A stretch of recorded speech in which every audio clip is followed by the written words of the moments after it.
If you ever wanted to see a guy and his monkey try to survive on Mars, well, here you go. So the story's about an astronaut trying to avoid a meteor and crash landing on Mars with barely any gear and only his monkey to help him survive. This one's from Byron Haskin, the same director who did The War of the Worlds in the 50s. The first half is actually way more interesting. Watching the main guy figure out how to survive on Mars with almost nothing is weirdly entertaining, even if a lot of it comes down to dumb luck. Say that again, brother. It kinda loses steam by the end though. They start off with a serious tone, and then it gets kinda campy, but it's still pretty fun.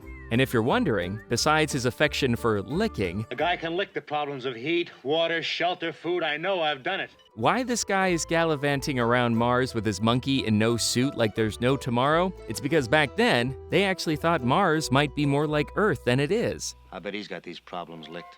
Also, Haskin made another sci-fi film in the 60s called The Power, 1968. Don't let the ratings scare you off. It's actually a pretty solid sci-fi thriller.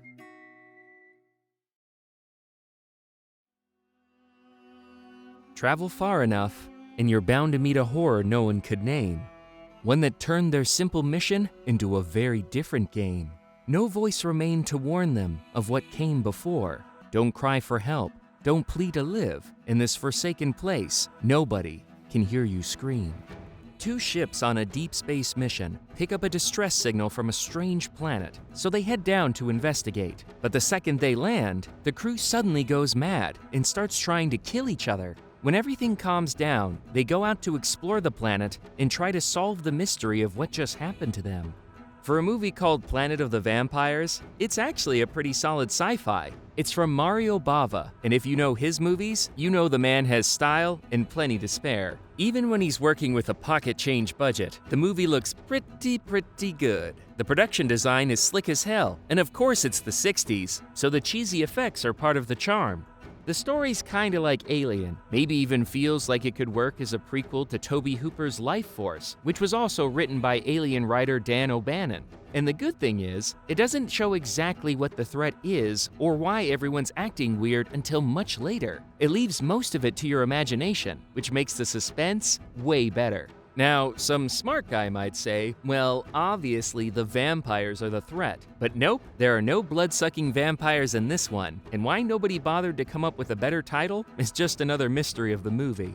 Say what you want about 60s sci-fi, but no matter how low budget they were, they ended up influencing everything that came after. Even this one has a giant alien skeleton scene, which you'll see again years later in Ridley Scott's Alien. And if you've watched Prometheus, the influence is even clearer. The suits look surprisingly similar, and there's even that moment with the alien using a flute-like instrument to activate the ship's system in the control room. In Planet of the Vampires, they also find a tuning fork device in the control room and try using it to open the door, which feels almost like an early version of the same idea. The storm spared their bodies, but sealed their fate. They stepped ashore, hoping to escape their doom, but the promise of safety was planted far too soon. The shore looked calm, but the calm felt wrong, for a faint laugh crept through the trees. Come closer, now you belong to me. A group of people end up stranded on a deserted island after a storm wrecks their boat, and while they're trying to figure out how to survive, they slowly realize something out there isn't right. It's not a proper sci-fi list without at least one wonderfully weird Japanese movie in there. This one's loosely based on The Voice in the Night by William Hope Hodgson, and it's directed by Ishiro Honda, the same guy behind the original Godzilla. He and Eiji Tsuburaya pretty much launched the whole kaiju genre and made a ton of monster movies for Toho. Tsuburaya also handled the effects here. He's kinda like Japan's Ray Harryhausen. It's a low-budget sci-fi, kinda like if Hammer Horror made The Last of Us on a deserted island. It's way more psychological than anything, and the atmosphere's really good, very creepy, and kinda claustrophobic. You can feel the tension the whole time. The story's pretty slow, and you need a bit of patience, but it builds up to a pretty wild ending, to say the least. It's a weird movie, maybe a little campy, but it's not what you'd expect from the mastermind behind some of the biggest monster movies ever made, and that's what makes it fun.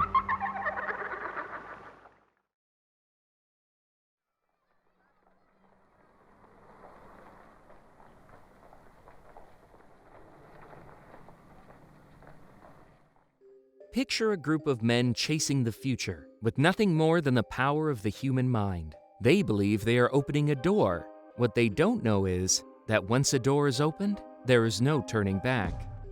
A group of scientists around the world working on a top-secret project about traveling through time and space with a single mind start dying under mysterious circumstances. Now the people in charge turn their attention to the newest member, Dr. Davidson, and his newly married wife, who nobody knows anything about.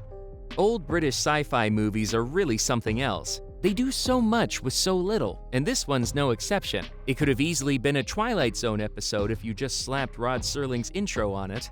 It's a really stripped-down sci-fi movie, with John Neville and Philip Stone, the guy from The Shining. Most of it takes place in a few simple locations, but the story's interesting with good suspense, and it even has a few genuinely creepy scenes that keep you watching all the way to an ending that doesn't disappoint.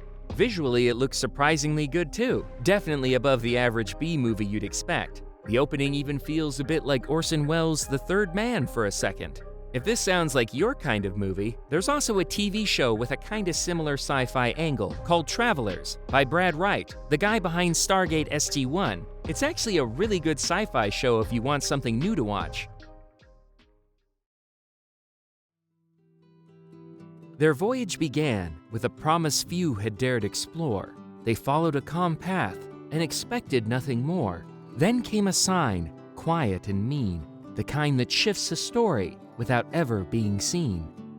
In the future, a starship is sent on a deep space mission to Alpha Centauri to look for a habitable planet. But on the way, they come across a mysterious spaceship drifting in space. And when the crew investigates, they end up finding something they never expected. This is really different from the usual early 60s sci-fi movies. It's loosely based on The Magellanic Cloud by Stanislaw Lem, the same guy who wrote Solaris, so that alone makes it more interesting than your average B-movie. If you're expecting laser fights or anything like that, it's not that kind of party. It's more of a slow burn thriller, and most of the suspense comes from the deep space travel itself and the mystery the crew is trying to figure out. It actually has the perfect setup for a psychological sci-fi horror, but the movie keeps things pretty tame and doesn't really push it in that direction. The production design is really well done, and the cinematography looks way better than you'd expect. And you can even see a bit of what might have inspired Kubrick's 2001. There's an AI master computer on the ship too, but it's a good boy and doesn't go rogue. Not like a certain other model who gets murdery and goes, "I'm afraid I can't do that." It's not a big flashy movie or anything, but it kinda grows on you the more it goes. It's one of those low-key, minimalist sci-fi movies that ends up being way more interesting than you'd think.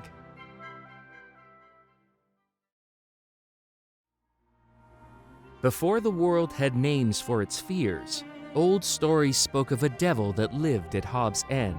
But the real truth is more terrifying than any devil, more terrifying than a bottomless pit, more terrifying than a nightmare that never ends. While digging a new underground line in London, a group of workers find some weird fossils, and after digging a bit more, they uncover a strange metal object that looks like a bomb at first. But when Professor Quatermass and the rest of the scientific team take a closer look, they find out the truth behind it is way more terrifying than any bomb. This is one of those movies that just gets better every time you come back to it. It's aged really well and might be one of the best Hammer films ever. It's like watching a 60s version of The X-Files. This one's based on the old BBC show The Quatermass Experiment by Nigel Neal, who also wrote the script here. And even though it's the third Quatermass movie, after The Quatermass Experiment, 1955, and Quatermass 2, Enemy from Space, 1957, you can jump into this one without seeing anything else. This is a perfect example that low budget doesn't matter if the writing's good. Even without much action, the pacing and tension are great. The story keeps pushing the mystery forward, and we're figuring things out right alongside the characters. The movie doesn't waste any time. It even has a little Lovecraft vibe going on. It's not exactly a horror movie, but it has that kind of horror that gets you with very little. Andrew Keir is actually pretty fun as Quatermass. He's kinda like Doctor Who, just working through the mystery with his companions. If you don't mind a few cheesy effects, you're in for a treat. This movie still goes pretty hard.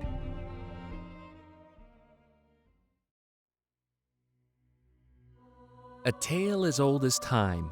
Man has sown the wind and reaped the whirlwind. Now comes the hour we face the fire that shaped the stars. May its burning light save your soul. May its burning light burn your soul. After a series of strange weather changes start hitting the planet, a newspaper reporter and his co-workers start digging into what's actually going on. Every day the changes get worse, and the panic keeps growing around the world. As they put the pieces together, they start to realize the government might be hiding the real truth. Considering disaster movies weren't really in full swing in the 60s, unlike the whole 70s disaster movie boom, it's actually pretty well made. It's got really good writing, with a bunch of nice witty lines, and the direction is right on the money. It's by Val Guest, the same guy who did the 2 Quatermass remakes for Hammer in the 50s, and it's actually shot really well, with surprisingly good effects for something from the early 60s. The story's pretty grounded. It doesn't really go for the usual big action scenes you see in most popcorn disaster movies. It's more of a slow, character-driven story, where they're trying to figure out what's actually going on. If you're a Twilight Zone fan, this might ring a bell. The word that Mrs. Bronson is unable to put into the hot, still, sodden air is doomed. Since the episode The Midnight Sun had a kinda similar premise. And here's a fun bit of trivia. It actually aired just a few days before the movie premiered in London. Also, the movie's kinda like Robert Redford's All the President's Men, if it was dealing with the end of the world. The ending's really good too, but apparently the American release changed the ending for some reason and even cut out the nudity, because of course they did. You know, gotta keep the apocalypse family friendly.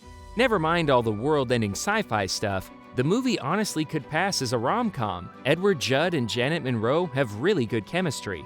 We also got Leo McKern in there, moonlighting as a scientist, because someone's gotta explain what's going on. Sunspots are caused when the rays of the sun beat down on an unprotected torso, thus causing a sun rash similar to acne. And even a quick cameo from Michael Caine before he became Michael Caine. Stay clear of Chelsea. They say it's pretty rough down there. It always was, wasn't it? If you like this one, there's also Panic in Year Zero, 1962, which makes a pretty good double feature. It's about a family trying to survive after a nuclear bomb hits the city, and it's way better than it looks. It actually gets pretty dark as it goes on, and Ray Milland is kinda badass in it.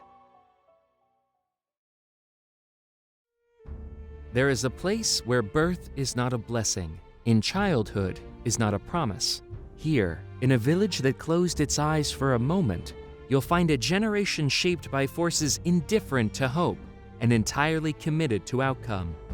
One day, everyone in a small English village suddenly falls unconscious for a few hours, and when they wake up, things get even stranger. Several women discover they're pregnant. The kids are born at the same time and grow unnaturally fast, and since they have these telepathic powers and don't show any emotion, the villagers start to realize these children might be dangerous.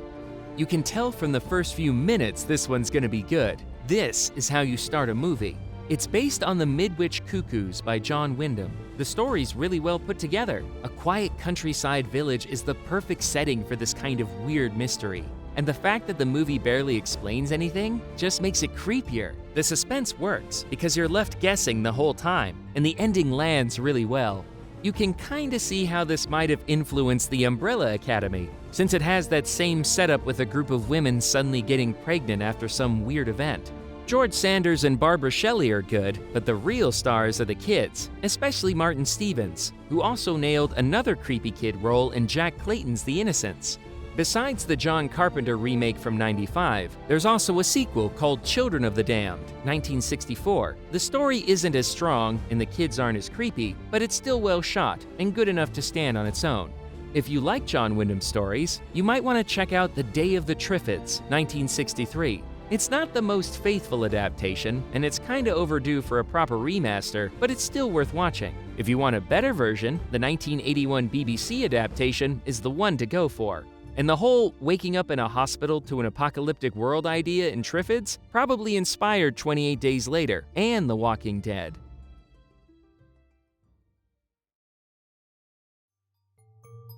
This is Britain, sometime in the near future. The young man you're looking at is Stephen Shorter, the most famous pop star in the country and the face of almost every government campaign. Behind the scenes, a newly reformed government and a handful of big corporations control every part of his life, using his fame to push their propaganda and sway the public. When an artist hired to paint his portrait starts getting close to him, Stephen begins to question the whole system, but the people in charge have no interest in letting their product think for himself. If you watch a lot of sci-fi and you're tired of seeing the same old stuff over and over, Privilege is a nice change of pace. It's from Peter Watkins, the guy who made Punishment Park and The War Game, and he goes all in with this. A satirical musical, shot like a mockumentary, about a pop star being used by a religious fascist government in a dystopian future. It sounds like it shouldn't work at all, but somehow it does, mostly because Watkins knows exactly how to pull this kind of thing off. The story starts off pretty well, but it does drag sometimes, maybe because the main character is kind of flat. The ending wraps up nicely though. You can definitely feel a bit of Kubrick's Clockwork Orange in there, and the whole media creating a hero to control the public angle really lines up with Elia Kazan's A Face in the Crowd. There are a lot of similarities between the two. This whole country just like my flock of sheep. The message is pretty on the nose, probably on purpose, but the movie was ahead of its time and still feels relevant today. If you're looking for a sci-fi movie with a bit more depth than the usual stuff, this one does the job.